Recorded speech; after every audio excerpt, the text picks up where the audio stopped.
法國大革命第64頁。背景喺專制統治下嘅法國。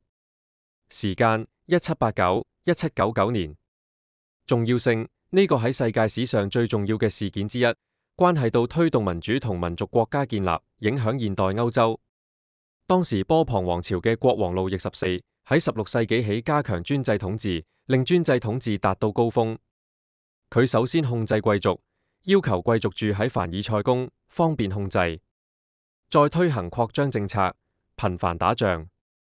但佢同時生活奢華，令宮廷開支龐大。